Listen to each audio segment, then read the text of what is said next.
सोलापूर जिल्ह्यातील मंगळवेढा तालुक्यातील ब्रह्मपुरी येथे एक धक्कादायक घटना समोर आली आहे.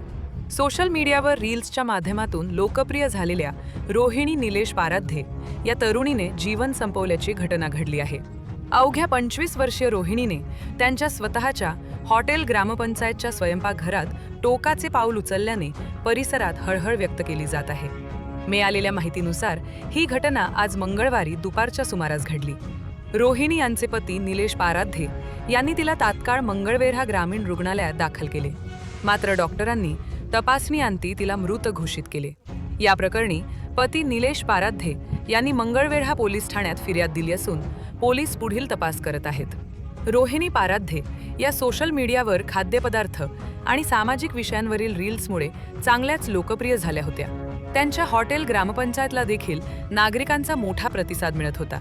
व्यवसायाची नवीन शाखा सुरू करण्याचे नियोजन सुरू असतानाच त्यांनी अचानक घेतलेल्या या निर्णयामुळे सर्वत्र खळबळ उडाली आहे.